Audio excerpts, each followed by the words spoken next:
বেশ, দেখো, আমরা আগের ক্লাস অবধি যে বিষয়বস্তু নিয়ে আলোচনা করেছিলাম সেটা হচ্ছে যে পরিপাক বলতে কি বোঝায়। পরিপাক যে বিভিন্ন রকমের যে খাদ্যের পরিপাক হয় সেটা কার্বোহাইড্রেট, প্রোটিন, ফ্যাটস, সেই পরিপাক সম্পর্কে বিস্তারিত জেনেছিলাম। তোমাদের কোনো প্রশ্ন থাকলে সেগুলো যেমন শুনবো, তার সাথে তোমাদের যে গত ক্লাস অবধি যে রিভিশন হয়েছে সেটাও আমি একটু জাস্ট ফার্স্ট চেক করব যে তোমরা আদৌ পড়াশুনো করছো কি না। ঠিক আছে? তো সবার প্রথমে আমরা তাহলে প্রশ্ন নিয়ে আসি আগের চ্যাপ্টারগুলো থেকে, তারপরে আমরা নতুন টপিকে প্রবেশ করব। তো আজকে আমরা যেটা শুরু করতে চলেছি সেটা বিপাক বা মেটাবলিজম। এবং বিপাক বা মেটাবলিজম কি, কোথায় হয়, কেন হয়, সেগুলো যেমন আমরা জানবো। তো সবার প্রথমে আমরা যেটা জানবো সেটা হচ্ছে যে তোমার প্রশ্নগুলো পরিপাক সম্পর্কে। তো প্রথম যে প্রশ্নটা তোমরা দেখতে পাচ্ছ যে কোষ মধ্যে সুক্রোজের পরিবহন এক প্রকার, বলো সঠিক উত্তর কি হবে?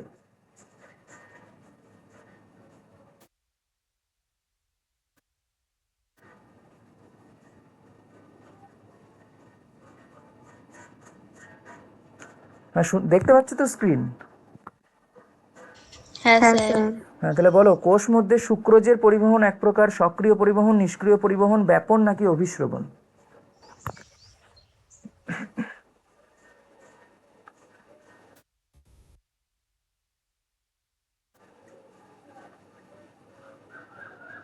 বলো। সক্রিয় পরিবহন।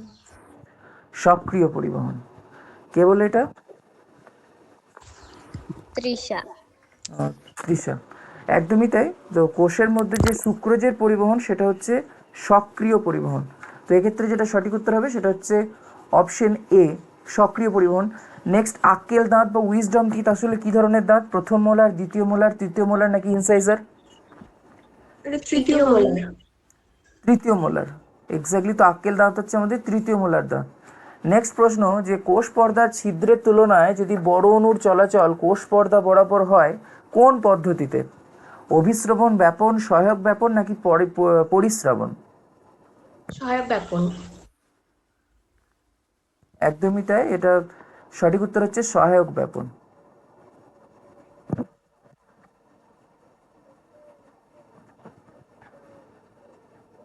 আচ্ছা, দাঁড়াও তো এক সেকেন্ড।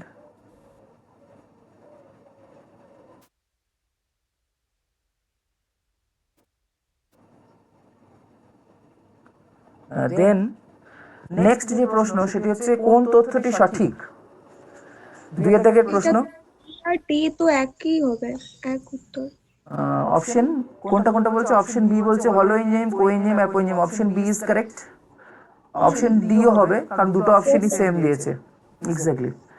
চলো নেক্সট প্রশ্ন, সাক্কাস এন্টেরিকাস আসলে কি? পিত্তরস, পাকরস, লালারস নাকি আন্ত্রিক রস? স্যার আন্ত্রিক রস। আন্ত্রিক রস, একদম তাই। নেক্সট, স্তম্ভ মেলানো আছে, চলো কি হবে বলো? একদিকে আছে প্রোটিয়েজ, ডিহাইড্রোজিনেজ, কাইনেজ, অ্যালডোলেজ, আর একদিকে আছে ট্রান্সফারেজ, লাইয়েজ, অক্সিডো রিডাক্টেজ, হাইড্রোলেজ।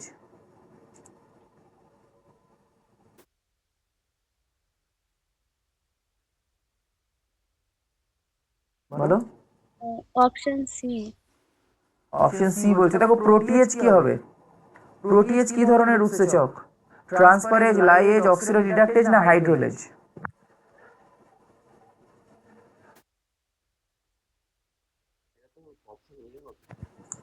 দেখো প্রোটিয়েজ হচ্ছে আমাদের আর্দ্র বিশ্লেষণকারী উৎসেচক, অর্থাৎ জল সহযোগে খাবারকে ভেঙে দেয়, হাইড্রোলেজ। তাহলে এখানে অপশন একের সাথে ডি যাবে। কোন অপশনটা যাবে? একের সাথে ডি শুধু অপশন বি তে আছে, অপশন বি হবে সঠিক উত্তর। বুঝলে? একের সাথে ডি হবে।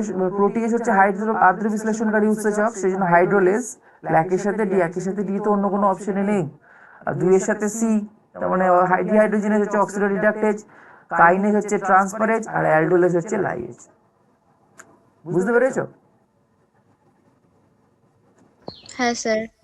নেক্সট প্রশ্ন, মানব দেহের পৌষ্টিকতন্ত্রের যে অংশ থেকে শর্করা জাতীয় খাদ্য পরিপাকের জন্য প্রয়োজনীয় উৎসেচক খরিত হয় না সেগুলি হলো মুখগহ্বর, অগ্নাশয়, ক্ষুদ্রান্ত, পাকস্থলী। পাকস্থলী। পাকস্থলী, কারণ পাকস্থলী থেকে কোনো রকম শর্করা পরিপাককারী উৎসেচক ক্ষরিত হয় না। নেক্সট, প্রতি গ্রাম খাদ্য জারিত হয়ে যে পরিমাণ তাপশক্তি উৎপন্ন হয় তাকে ওই খাদ্যের কি বলে? দক্ষতা অনুপাত, পাচ্যতা সহক, জৈব মূল্য নাকি তাপন মূল্য? তাপন মূল্য। তাপন মূল্য, যেটাকে আমরা ক্যালোরি ভ্যালু বলি আর কি। আমরা জানি খাদ্যের তাপন মূল্যের একক হচ্ছে ক্যালোরি। নেক্সট, মানুষের দাঁতের কোন অংশটি কেবল দন্তচূড়া অংশে অবস্থিত? শুধুমাত্র দন্তচূড়াতে থাকে। ডেন্টাইন, এনামেল, সিমেন্টাম, সবগুলি। এনামেল। বাবরে বাবরে, কার ফোনের ভেতর দিয়ে ট্রেন চলে যাচ্ছে? একটু প্লিজ দেখো গো, আমার কানটা মনে হলো বাস্ট হয়ে গেল। দাঁড়াও, সাউন্ডটা কমাই। বেশ, তো মানুষের দাঁতের দন্তচূড়া মানে একদম দন্তচূড়ার মানে বুঝতে পারছো কোনটা? দাঁতের একদম উপরের দিকে যে অংশটা থাকে, এই দন্তচূড়াতে, মানে যেটা দাঁতের মধ্যে ধরো পতিত আছে, শুধু এই উপরের অংশটাতে পাবো, এটাতে শুধু পাবো আমরা এনামেল। ঠিক আছে। নেক্সট, কোনটি গ্লুকোসুরিয়াকে নির্দেশ করে?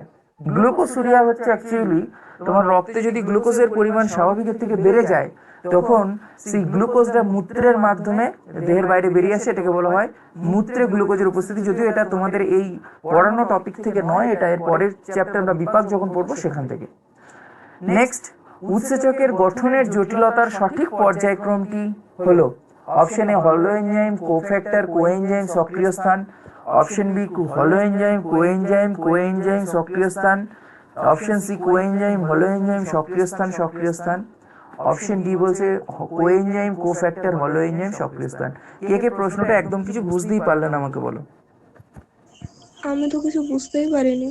হ্যাঁ, তো ব্যাপারটা হচ্ছে যে কোনো একটা উৎসেচক যখন সক্রিয় স্থানে আবদ্ধ হয়, তখন কিভাবে আস্তে আস্তে জটিলতর ফর্মে আসে। সক্রিয় স্থানে তো আলটিমেটলি যুক্ত হচ্ছে, তো সক্রিয় স্থান সবার শেষে থাকবে। সক্রিয় স্থানে এবার যুক্ত হওয়ার সময় সেই উৎসেচকের মধ্যে কি কি জিনিস থাকে? তো অবশ্যই উৎসেচকের মধ্যে আমরা যেটা পাবো, হলো এনজাইম পাবো।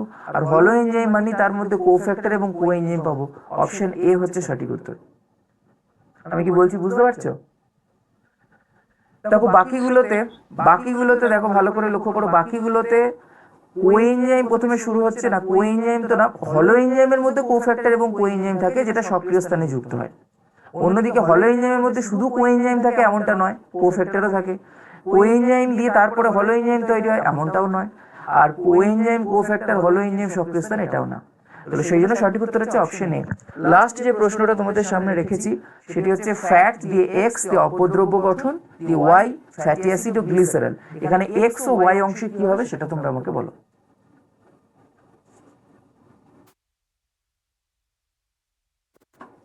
Option A. Option A, x বলছো পিত্ত লবণ, আর ওয়াই বলছো পিত্তরঙ্গক। হ্যাঁ। নো, পিত্তরঙ্গকের কাজ তো এখানে কিছু নেই, এখানে পিত্তরঙ্গক তো হবে না। পিত্ত রঙ্গক মানে কি?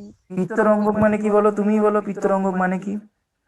পিত্তরঙ্গ মানে তো পিত্তরঞ্জন। পিত্তরঙ্গক মানে হচ্ছে, দেখবে পিত্তের যে কালার, সেই কালারের জন্য দায়ী মানে উপাদান, যেটা আমরা পড়েছিলাম বিলিরুবিন আর বিলিভার্ডিন। ঠিক আছে, তো পিত্তরঙ্গক তো আমরা দুটো জিনিস পড়েছিলাম, বিলিরুবিন এবং বিলিভার্ডিন। এখানে যেটা সঠিক উত্তর কি হবে বলো, কে বলবে?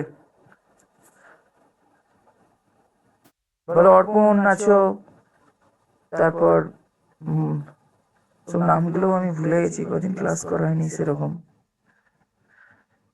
কিন্তু দেখতে পাচ্ছি না স্ক্রিনে আর কাউকে। তৃষা আছো, মণিদীপা আছো, বলো তোমরা বলো। ঋতিকা, ফ্যাটি অ্যাসিড ও গ্লিসারল কার মাধ্যমে ভেঙে যাচ্ছে? ফ্যাট কার মাধ্যমে ভেঙে যায় গো? ফ্যাটি অ্যাসিড এবং গ্লিসারলে কার মাধ্যমে ভেঙে যায়? হুম, অহনা আছো, বলো তোমরা, না এখনো ঘুম ছাড়েনি তোমাদের? শুনতে পাচ্ছ কি? স্যার এক্স লাইপেজ আর ওয়াই পিত্তরঙ্গক হবে কি? না, পিত্তরঙ্গক হবে না বললাম তো, ওয়াই পিত্তরঙ্গক হবে না। পিত্তরঙ্গক মানে কালার, তুমি ভাবো অবদ্রব্য মানে কি? ছিল ফ্যাট, সে পিত্ত লবণের সহায়তায় কি হয়ে যায়, টুকরো টুকরো অংশে ভেঙে যাচ্ছে, যেটাকে বলে অবদ্রব্য। একটা বড় ফ্যাটের খণ্ড, সেটা টুকরো টুকরো অংশে ভেঙে যাচ্ছে। তারপর সেটাতে কি দিলে ফ্যাটি অ্যাসিড প্লাস গ্লিসারল উৎপন্ন হবে, মানে ফ্যাটটা আরো ভেঙে যাবে। তুমি ভাবো না কি দিলে? লাইপেজ। লাইপেজ উৎসেচক। লাইপেজ হচ্ছে ফ্যাট ভঙ্গক উৎসেচক। সঠিক উত্তর হবে অপশন বি, পিত্ত লবণ। কি হবে? অপশন বি হবে সঠিক উত্তর। এক্স হচ্ছে পিত্ত লবণ আর ওয়ে হচ্ছে লাইপেজ। বুঝতে পেরেছো কি? হ্যাঁ। বেশ, আমরা গত ক্লাসগুলোতে কিন্তু দেখবে যে পুরো কার্বোহাইড্রেট, প্রোটিন, ফ্যাট পরিপাক সেগুলো সব বিস্তারিত জেনেছিলাম। এই নিয়ে কারো কোনো প্রশ্ন থাকলে আমাকে কিন্তু তোমরা জানাতে পারো যে এই জায়গাটা বুঝতে পারিনি। আর যতক্ষণ না বুঝতে পারবে তারপরে আমরা যে টপিকটা আজকে প্রবেশ করতে চলেছি সেটা হচ্ছে বিপাক। তো তোমরা সবার প্রথমে আমাকে যেটা বলবে সেটা হচ্ছে তোমরা বিপাক বলতে কি বোঝো। আমি প্রথম দিন থেকে বলে আসছি যে আমরা এই যে পুষ্টিতে যেটা পড়ছি সেটা হচ্ছে তিনটে জিনিস পড়ছি। একটা হচ্ছে খাদ্য গ্রহণ, তারপরে একটা হচ্ছে পরিপাক, একটা হচ্ছে শোষণ, আর একটা হচ্ছে বিপাক। তো আমরা একদম অন্তিম ধাপে চলে এসেছি, মানে তোমাদের যে তৃতীয় চ্যাপ্টার আজকে আমি শুরু করছি সেটা হচ্ছে বিপাক। এবং এই চ্যাপ্টারটা খুব ভালো করে বুঝতে পারলে তোমার পরিপাক বিপাক থেকে কোনো প্রশ্ন আটকাবে না। এবং এর পরবর্তী যে চ্যাপ্টারগুলো আছে সেগুলো অত্যন্ত সোজা চ্যাপ্টার নিউট্রিশনের জন্য। তোমার এই চ্যাপ্টারটাই শুধু একটু বোঝার যে কিভাবে কি রিয়াকশন গুলো হচ্ছে না হচ্ছে, অনেক রিয়াকশন পড়তে হবে, অনেক কোষের মধ্যে বিক্রিয়া হচ্ছে সেগুলো জানতে হবে। এর পরের যে চ্যাপ্টারগুলো আছে অত্যন্ত ইজি চ্যাপ্টার, এর পরের চ্যাপ্টারগুলো। সেই জন্য এই চ্যাপ্টারটাতে ম্যাক্সিমাম এফোর্ট দাও, ম্যাক্সিমাম সময়টা এই চ্যাপ্টারে লাগাও, কারণ এর পরের চ্যাপ্টারগুলোতে তোমার সময় অত্যন্ত কম লাগবে। ঠিক আছে? তো সবার প্রথমে আমাকে বলো যে তোমরা যে পারবে যে বিপাক বলতে কি বোঝো তুমি? সজীব কোষের প্রোটোপ্লাজমে অবিরাম যেসব গঠনমূলক এবং না না, এত কঠিন শব্দ আমাকে বলো না, মানে জাস্ট একটা শব্দে বলো, মানে একটা লাইন আর কি, যে বলো যে বিপাক বলতে স্যার এইটা বুঝি। মানে পরিবর্তন ঘটে। উৎসেচক দ্বারা খাদ্যের জৈব রাসায়নিক পরিবর্তনই হলো বিপাক। তুমি ভাবো তো, এই যদি যে বিপাক সম্পর্কে জানে না তাকে তুমি এই কথাটা বলছো, সে কি কিছু বুঝতে পারবে? স্যার, জীবদেহে খাদ্য থেকে শক্তি উৎপন্ন করার রাসায়নিক প্রক্রিয়া বিপাক। এক্স্যাক্টলি। আরো একটু স্পেসিফিক হও তো অহনা, আরো একটু স্পেসিফিক হও, যে শুধুমাত্র মানে খাদ্য থেকে নয়, কি ধরনের খাদ্য, কি ধরনের? সুষম খাবার। না, সরল পাচিত খাদ্য। আচ্ছা। তুমি দেখবে পরিপাকে পড়েছিলে যে কিভাবে একটা জটিল খাদ্য সেটা সরল খাদ্যে পরিণত হয়। আমরা বিপাকে পড়ব সেই সরল পাচিত খাদ্য যেটা অলরেডি ডাইজেস্টেড, অলরেডি যেটার পরিপাক হয়ে গেছে, সেখান থেকে যে প্রক্রিয়াতে আমরা দেখব হয় শক্তি পাচ্ছি, না হলে অন্য কোনো উপাদান পাচ্ছি, সেটাকে বলা হচ্ছে বিপাক। অর্থাৎ আমরা যে খাদ্য খাচ্ছি সেই খাদ্যের একদম অন্তিম পর্যায়ে হচ্ছে বিপাক, যার মাধ্যমে আমরা শক্তি পাচ্ছি। এবং শক্তিটা আমরা বিভিন্ন কাজে ব্যবহার করছি, সেটা আমরা কথা বলতে ব্যবহার করছি, হাঁটাচলা করতে ব্যবহার করছি, আমাদের বিভিন্ন যে আন্তর্যন্ত্রীয় কার্যকারিতা, এই যে হৃৎপিণ্ড চলছে, লাংস ঠিকঠাক চলছে, যকৃৎ ঠিকঠাক পারফর্ম করছে, বৃক্ক ঠিকঠাক পারফর্ম করছে, এগুলো সব কিন্তু এই শক্তির মাধ্যমে হচ্ছে। যদি শক্তি না থাকতো তাহলে কিন্তু এই কাজগুলো একটাও হতো না। আর সেই শক্তিটা আসছে কোথা থেকে? সেই শক্তিটা আসছে সরল পাচিত খাদ্য থেকে। সরল পাচিত খাদ্যের অতীত কি না, সেটা একটা আমরা জটিল খাবার খেয়েছিলাম। ফর এক্সাম্পল, তুমি মোমোজ খাচ্ছ, তুমি পিৎজা খাচ্ছ, সেটা জটিল খাবার। সেটা পরিপাক হচ্ছে কোথায়? পরিপাক হচ্ছে পরিপাক নালীর মধ্যে পরিপাক হচ্ছে। পরিপাক নালী মানে একদম ক্ষুদ্রান্ত পর্যন্ত, মুখবিবর থেকে ক্ষুদ্রান্ত দিয়ে সেটা পরিপাক হওয়ার পরে সেটা সরল খাবারে পরিণত হচ্ছে, সেটা রক্তের মাধ্যমে শোষিত হচ্ছে। আমরা আগেই দেখবে পড়েছিলাম শোষণ, এবং যেটা মেনলি হয় ক্ষুদ্রান্তে। ক্ষুদ্রান্তের যে ভিলাই, সেই ক্ষুদ্রান্তের ভিলায় খাদ্যের শোষণ হচ্ছে। শোষণ হওয়ার পর রক্তের মাধ্যমে এবার চলে যাচ্ছে কোথায় খাবারটা? সেই সরল খাবারটা চলে যাচ্ছে প্রতিটা কোষের মধ্যে। তার কারণ আমি তুমি বেঁচে আছি, তার কারণ হচ্ছে আমাদের শরীরের প্রতিটা কোষ বেঁচে আছে বলে। যদি আমাদের শরীরের প্রতিটা কোষ মারা যায় তাহলে আমি তোমার কোনো অস্তিত্ব আর থাকবে না। তো এই যে প্রতিটা কোষ বেঁচে আছে, কিভাবে বেঁচে আছে? প্রতিটা কোষ বেঁচে আছে শক্তির মাধ্যমে। সেই শক্তিটা আসছে কোথা থেকে? সেই শক্তিটা আসছে সেই কোষের মধ্যে গৃহীত হওয়া সরল পাচিত খাবার থেকে। কিভাবে সেই সরল পাচিত খাবার, অর্থাৎ কিভাবে সেই গ্লুকোজ, কিভাবে সেই অ্যামাইনো অ্যাসিড, কিভাবে সেই ফ্যাটি অ্যাসিড ও গ্লিসারল থেকে আমরা শক্তি পাচ্ছি, সেই যাবতীয় কার্যকারিতা আমরা পড়বো এই চ্যাপ্টারে, যেটাকে আমরা বলছি বিপাক। তাহলে আমরা এক কথায় যদি বলি যে বিপাক বলতে কি বোঝায়, না বিপাক হচ্ছে সেই সমস্ত জৈব রাসায়নিক প্রক্রিয়া যেখানে সরল খাবার থেকে আমরা আলটিমেটলি শক্তি পাচ্ছি, আর না হলে অন্য কোনো উপাদান পাচ্ছি। অর্থাৎ সেই সরল খাবারটা আর সরল খাবার রূপে থাকছে না, সেটা হয় শক্তি দেবে, না হলে অন্য কোনো উপাদান তৈরি করবে যেটা অন্য কোনো রাসায়নিক বিক্রিয়ায় কাজে দেবে। তাহলে আমরা এবার যদি একটু বইয়ের ভাষা দেখি, তাহলে প্রথমে এটুকু মাথায় খেয়াল রাখো যে বিপাক মানে হচ্ছে যে প্রক্রিয়াতে তুমি আলটিমেটলি শক্তি পাচ্ছ। অর্থাৎ তুমি ভাবো খাবার খেলে শক্তি পাই কেন, তার কারণ হচ্ছে খাবারের মধ্যে একটা কেমিক্যাল এনার্জি থাকে যেটাকে বলা হয় রাসায়নিক শক্তি, এবং সেই রাসায়নিক শক্তিটা আসছে কোথা থেকে? কেউ বলতে পারবে এই খাবারের মধ্যে যে রাসায়নিক শক্তি এটা আসছে কোথা থেকে? এটা কোথা থেকে আসছে? খাবার খেলে যে আমরা শক্তি পাচ্ছি সেই শক্তিটা খাবারের মধ্যে কোথায় থেকে আসছে? এনিওয়ান?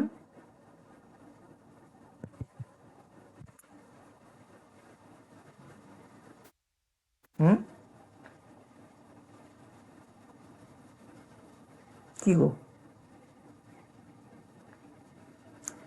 হ্যালো, শুনতে পাচ্ছ নাকি? না স্যার, পারবো না। এই সব শক্তির উৎস কি? সূর্য। সূর্য শক্তি। সূর্য। তাহলে আলটিমেটলি সেই খাবারটার মধ্যে শক্তি আসছে কোথা থেকে? সেই সূর্যের ফোটন কণা। সেই জন্যই তো আমরা বলি সব শক্তির উৎস সূর্য। মানে সূর্য যদি মনে করে যে আমি দুদিন উঠবো না, তাহলে গোটা পৃথিবীর কি যেখানে যেখানে প্রাণ আছে আর কি সূর্যের জন্য, সেখানে সেখানে প্রাণ সব শেষ হয়ে যাবে।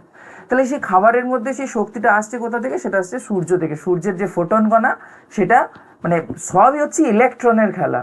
সূর্যের যে ইলেকট্রন সেটা আসছে খাবারের মধ্যে, সেই খাবারের ইলেকট্রন আমাদের শরীরে আসছে, সেই ইলেকট্রন থেকে আমরা শক্তি পাচ্ছি। এবং এই যে শক্তিটা কি রূপে পাই? এটিপি ফর্মে পাই। সেই প্রক্রিয়াটাকে আমরা বলছি মেটাবলিজম বা বিপাক। বোঝা গেল কি? এবার যদি আমরা বইয়ের ভাষা একটু দেখি যে বিপাক বলতে কি বোঝো, না বিপাক হচ্ছে কোনো জীবের দেহে সংঘটিত সকল রাসায়নিক বিক্রিয়া, তাদেরকে আমরা একত্রে বলছি বিপাক। এবং আমরা বিপাকের ক্ষেত্রে দু রকমের পাবো। কিছু বিপাকের ক্ষেত্রে আমরা দেখতে পাবো যে সেখানে শক্তি উৎপন্ন হওয়ার সাথে সাথে সেখানে এমন কিছু খাবারও তৈরি হচ্ছে যার ফলে তোমার জীবের যে শুষ্ক ওজন সেটা বৃদ্ধি পায়। তখন সেই ধরনের বিপাককে বলা হয় সংশ্লেষণ বা অ্যানাবলিক বিপাক বা অ্যানাবলিজম বলে। যেমন তুমি ভাবো সালোক সংশ্লেষ। এই সালোক সংশ্লেষে কি হচ্ছে? সালোক সংশ্লেষে গাছ মাটি থেকে জল নিচ্ছে, বাতাস থেকে CO2 নিচ্ছে, দিয়ে তৈরি করছে খাবার C6H12O6, তার সাথে শক্তি তৈরি করছে। তুমি দেখো এখানে একটা সরল সরল বস্তু থেকে এখানে একটা জটিল বস্তু তৈরি হচ্ছে, এটা তো বিপাক। বিপাক মানে আমরা কি পড়ছি? বিপাক মানে হচ্ছে একটা কোষের মধ্যে যাবতীয় যা বিক্রিয়া ঘটছে এবং যেটা কোষের জন্য জীবের জন্য বেঁচে থাকার জন্য অত্যন্ত প্রয়োজনীয়, তাকে আমরা বলছি বিপাক। যেমন উদ্ভিদের ক্ষেত্রে আমরা দেখতে পাচ্ছি সেখানে সালোক সংশ্লেষ ঘটছে এবং সেই সালোক সংশ্লেষে একটা জটিল বস্তু তৈরি হচ্ছে সরল বস্তু থেকে, সেই জন্য একে বলা হয় অ্যানাবলিক বা উপচিতি বিপাক। ঠিক আছে, উপচিতি বিপাক মানে যেখানে জীবের শুষ্ক ওজন বৃদ্ধি পাবে। অন্যদিকে তুমি ভাবো আমাদের শরীরে যে সেলুলার রেসপিরেশনের বাংলা হচ্ছে শ্বসন। এই যে তুমি ভাবো যে তোমার নাক দিয়ে আমরা বলি না যে নিঃশ্বাস বায়ুতে আছে কি? নিঃশ্বাস বায়ুতে আছে CO2। এই CO2টা কোথা থেকে আসছে কেউ বলতে পারবে? তুমি যখন নিঃশ্বাস ফেলছো তখন তো CO2 বেরোচ্ছে, তুমি যখন প্রশ্বাস নিচ্ছ তুমি অক্সিজেন নিচ্ছ, এই CO2টা আসছে কোথা থেকে কেউ বলতে পারবে? শ্বসন ক্রিয়ার মাধ্যমে। শ্বসন ক্রিয়াতে। এবং এই শ্বসন ক্রিয়াতে কি হচ্ছে, তুমি যে খাবার খেয়েছো সেই খাবারটার যে একদম সরল ফর্ম অর্থাৎ C6H12O6, আমি যদি কার্বোহাইড্রেট জাতীয় খাবারে দেখি সেই গ্লুকোজটা ভেঙে যাচ্ছে। কিসে ভাঙছে? গ্লুকোজটা ভাঙছে CO2তে ভাঙছে, প্লাস জলে ভাঙছে, প্লাস ক্যালোরিতে ভাঙছে। মোটামুটি 686 কিলো ক্যালোরি এক অণু গ্লুকোজ থেকে পাওয়া যায়। তাহলে এই যে শক্তিটা পাচ্ছে সেই শক্তিটা আমাদের কোষের যাবতীয় কার্যকারিতা কন্ট্রোল করছে। আর এই যে CO2টা বেরোচ্ছে উৎপন্ন হচ্ছে সেই গ্লুকোজ ভেঙে, সেই CO2টা আমাদের কোষের বাইরে বেরিয়ে যাচ্ছে। যদি কোষের বাইরে বেরিয়ে না যেত তাহলে আমরা প্রত্যেকে মারা যেতাম। তার কারণ CO2 হচ্ছে highly toxic to our cell. আমাদের কোষের জন্য অত্যন্ত টক্সিক উপাদান হচ্ছে CO2। সেই জন্য দেখবে তোমাকে যদি নাকটা মুখটা চেপে ধরা হয়, হ্যাঁ মানে শ্বাস রোধ করা হয়, তাহলে কিছুক্ষণের মধ্যেই মানুষ মারা যায়। কেন মারা যায়? তার কারণ হচ্ছে কোষের মধ্যে CO2 লেভেল হাই হয়ে যায় এবং তার ফলে সেটা হাইলি টক্সিক, তার ফলে ব্রেন সেলের ডেথ ঘটে যায় এবং যার জন্য সেই ব্যক্তিটি মারা যায়। বুঝতে পারছো? তাহলে আমরা বিপাককে দুই রকম ভাবে পাবো। একটা হচ্ছে উপচিতি বিপাক, যেটাকে আমরা বলছি সংশ্লেষণ বা অ্যানাবলিক, যেটা আমরা উদাহরণ পড়লাম সালোক সংশ্লেষ, কারণ সেখানে কিছু তৈরি হচ্ছে। অন্যদিকে আরেকটি হচ্ছে বিশ্লেষণ বা ক্যাটাবলিক, অর্থাৎ সেখানে ভেঙে যাচ্ছে। কি ভেঙে যাচ্ছে? যেমন গ্লুকোজ ভেঙে যাচ্ছে, প্রোটিন ভেঙে যাচ্ছে, ফ্যাটি অ্যাসিড এবং গ্লিসারল ফ্যাট ভেঙে যাচ্ছে, সেটাকে আমরা বলছি। এবং আমরা যদি এবার ডেফিনেশন দেখি যে বিপাক বলতে কি বোঝায়, না দেখো এবার বইয়ের ভাষা দেখতে পারো, ফার্স্ট নিজে বুঝতে হবে, তারপরে তুমি বইয়ের ভাষাতে যাও, তাহলে তোমার কোনো ক্লিয়ারেন্সে কোনো সমস্যা হবে না। তাহলে বিপাক হচ্ছে জীবের প্রাণ ধারণের জন্য সজীব কোষের প্রোটোপ্লাজমে অবিরাম যেসব গঠনমূলক মানে যেটা বললাম উপচিতি ও ভাঙনমূলক রাসায়নিক পরিবর্তন চলছে, তাদেরকে আমরা বলছি বিপাক। ঠিক আছে? এবং এই বিক্রিয়ার মাধ্যমে আমরা আলটিমেটলি যেটা পাচ্ছি, হয় শক্তি পাবো, না হলে অন্য কোনো উপাদান পাবো যেটা কোনো না কোনো জৈব রাসায়নিক বিক্রিয়ায় সাহায্য করবে।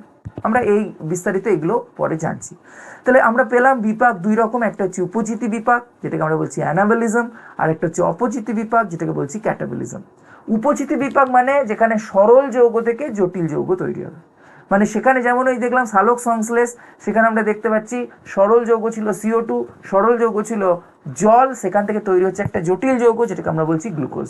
তাহলে যে জৈব রাসায়নিক বিক্রিয়ায় কোষের মধ্যে আমরা দেখতে পাবো বিভিন্ন সরল যৌগ থেকে জটিল যৌগ তৈরি হচ্ছে, তাকে আমরা বলবো উপচিতি বিপাক। যেমন এর উদাহরণ হচ্ছে গ্লাইকোজেনেসিস আমরা পরে আলোচনা করছি। গ্লাইকোজেনেসিস মানে কেউ বলতে পারবে গ্লাইকোজেনেসিসকে আগে কি পড়েছে কেউ? গ্লাইকোজেনেসিস কেউ বলতে পারবে গ্লাইকোজেনেসিস? একটি সরল যৌগ এটি। না না না না না, গ্লাইকোজেনেসিস আগে তোমরা ক্লাস 10 থেকে পড়ে আসছো, লাইফ সায়েন্সে পড়েছো। গ্লাইকোজেনেসিস মানে হচ্ছে যে প্রক্রিয়ায় রক্তের যে গ্লুকোজ, সেই গ্লুকোজটা যকৃতের মধ্যে গ্লাইকোজেনে পরিণত হয়। মানে যেমন হয় না, দেখবে তোমরা যখন কোনো একটা ঘর পরিষ্কার করো, সেই ধুলোটা গোটা ঘরে ছড়িয়েছিল, এবার সেই ধুলোটাকে একদম জড়ো করে ঘরের এক কোণে রেখে দিচ্ছ। ঠিক সেরকম গ্লুকোজ রক্তের মধ্যে ছড়িয়ে ছিটিয়েছিল, সেই গ্লুকোজটা যখন আমরা দেখতে পাবো যে যকৃতের মধ্যে, মানে তুমি অতিরিক্ত গ্লুকোজ খেলে তো সেটা রক্তের যদি মাত্রা বেড়ে যায় তাহলে তো তোমার সমস্যা হবে, হাইপার গ্লাইসিমিয়া হয়ে যাবে তখন। তো সেইটা যাতে না হয় সেই জন্য বডি এটা সেলফ রেগুলেট করে। কি করে না, রক্তের যে অতিরিক্ত গ্লুকোজ সেটাকে গ্লাইকোজেন রূপে যকৃতের মধ্যে তোমার জমা রাখে। এটাকেই বলা হয়, এই প্রক্রিয়াটাকে বলা হয় গ্লাইকোজেনেসিস। আর একটা হচ্ছে অপচিতি বিপাক। অপচিতি বিপাক মানে আমরা দেখতে পাবো যেখানে জটিল জৈব যৌগগুলো ভেঙে গিয়ে সরল জৈব যৌগে পরিণত, এবং যার ফলে দেহের শুষ্ক ওজন কমে যাচ্ছে, এবং একে বলছি আমরা অপচিতি বিপাক। যেমন আমরা পড়বো এখানে যাবতীয় যা বিপাক ক্রিয়ার ক্ষেত্রে আমরা যে শ্বসন পড়লাম, সেই শ্বসনের ক্ষেত্রে আমরা যাবতীয় যা রিয়াকশন পড়বো সেগুলো সবই হচ্ছে কিন্তু অপচিতি বিপাক। যেমন সেখানে আমরা পড়বো গ্লাইকোলাইসিস পড়বো, সেখানে আমরা ক্রেবস চক্র পড়বো, এগুলো সবই হচ্ছে কিন্তু অপচিতি বিপাক। তার কারণ সেখানে জটিল যৌগ ভেঙে গিয়ে সরল যৌগে পরিণত হচ্ছে। তাহলে তোমাকে যেটা নোট করতে হবে, তোমাকে যেটা খেয়াল রাখতে হবে, যে বিপাক ক্রিয়ার ক্ষেত্রে শুধু যে সরল যৌগ থেকে জটিল যৌগ তৈরি হয় এমনটা নয়, জটিল যৌগ থেকেও সরল যৌগ তৈরি হয়। তাহলে সরল যৌগ থেকে যখন জটিল যৌগ তৈরি হবে তখন তাকে আমরা বলবো উপচিতি বিপাক। যেমন উদাহরণ আমরা বললাম সালোক সংশ্লেষ, গ্লাইকোজেনেসিস। অন্যদিকে যদি কোনো জটিল যৌগ ভেঙে গিয়ে সরল যৌগে পরিণত হয় তখন তাকে আমরা বলবো অপচিতি বিপাক বা বা আমরা যেটার উদাহরণ আমরা পড়লাম যে শ্বসন বা গ্লাইকোজেনোলাইসিস। গ্লাইকোজেনোলাইসিস মানে এইটা, গ্লাইকোজেন থেকে যখন গ্লুকোজ তৈরি হবে, ভেঙে যাচ্ছে। ঠিক আছে? এতদূর অব্দি বুঝতে কারোর কি কোনো অসুবিধা আছে? না। বুঝতে পারছো তো? সব ঠিকঠাক বুঝতে পারছো তো আমি কি বলতে চাইছি? হ্যাঁ স্যার। আচ্ছা, তো আমরা যদি উপচিতি এবং অপচিতির ডিফারেন্স দেখি তো আমরা দেখতে পাবো উপচিতি হচ্ছে অবশ্যই গঠনমূলক, মানে কিছু তৈরি হবে। অন্যদিকে অপচিতি হচ্ছে ভাঙনমূলক। উপচিতিতে জীবের শুষ্ক ওজন বৃদ্ধি পাচ্ছে, অপচিতিতে শুষ্ক ওজন হ্রাস পাচ্ছে। আমরা যদি দেখি যে উপচিতি বিপাকে কি দেখতে পাবো, যেখানে শক্তি সঞ্চিত হয় অর্থাৎ আবদ্ধ হয়, যে মানে তোমার গ্লুকোজের মধ্যে শক্তি থাকছে। অন্যদিকে অপচিতি মানে হচ্ছে শক্তি ভেঙে যাচ্ছে, শক্তি ক্ষয় হয়ে যাচ্ছে। এখন যে প্রশ্ন সেটা হচ্ছে তাহলে বিপাক যে আমরা পড়ছি সেই বিপাকটা হয় কিভাবে, তাই তো? এখন তাহলে আমাদের মনে একটাই প্রশ্ন যে বিপাকটা তাহলে হয় কিভাবে। তো আমরা বিপাকটা যে যে ধাপে হয় আমরা সেটা এবার দেখব।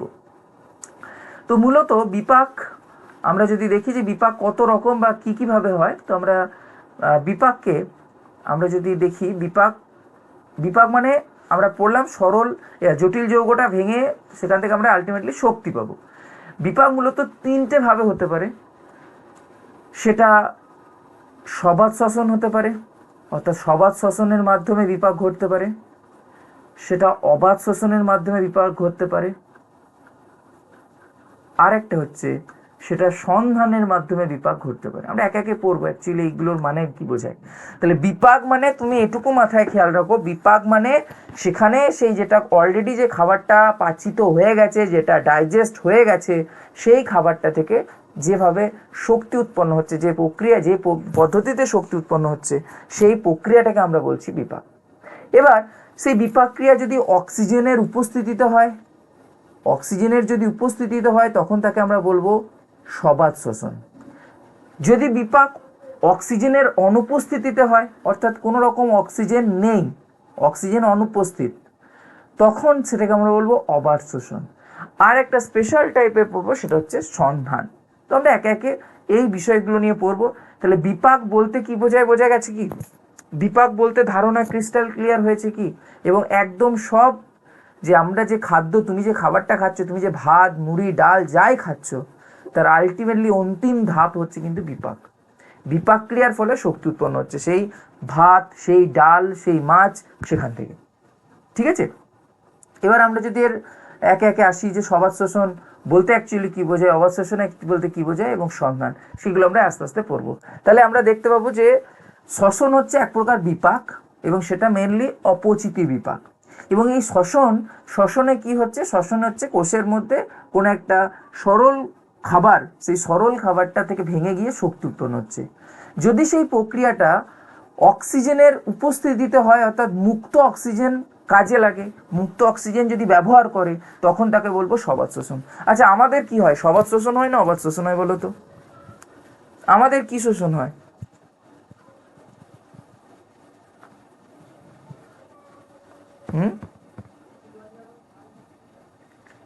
সবার শোষণ। সবাত শোষণ, কারণ আমরা তো অক্সিজেন নিই, আমরা অক্সিজেন নিচ্ছি না এমন কি হচ্ছে? আমরা তো অক্সিজেন নিচ্ছি। আচ্ছা, তোমরা আমাকে বলো, তোমাদের কনসেপ্ট আমি জানতে চাই। ধরো তুমি যখন বাতাস থেকে অক্সিজেন নিচ্ছ, তখন কি শুধু অক্সিজেনই যাচ্ছে? না, তখন আরও সব গ্যাসও যাচ্ছে, কিন্তু নাইট্রোজেন যাচ্ছে, কার্বন ডাইঅক্সাইড যাচ্ছে, কার্বন মনোক্সাইড যাচ্ছে, বাতাসে যা যা গ্যাস আছে সবই যাচ্ছে, কিন্তু ব্যবহৃত হচ্ছে অনলি অক্সিজেন। সেই জন্য আমরা বলছি আমাদের প্রশ্বাস বায়ু অক্সিজেন, অন্যদিকে আমাদের নিঃশ্বাস বায়ু হচ্ছে CO2। তার মানে এই নয় যে নিঃশ্বাস বায়ুতে CO2ই শুধু আছে, আর অন্যান্য গ্যাসও আছে, কিন্তু মেনলি যে গ্যাসটা আছে সেটা CO2। অন্যদিকে প্রশ্বাস বায়ুতে আমাদের মেনলি যে সাহায্যকারী যে গ্যাস, সেটা হচ্ছে অক্সিজেন।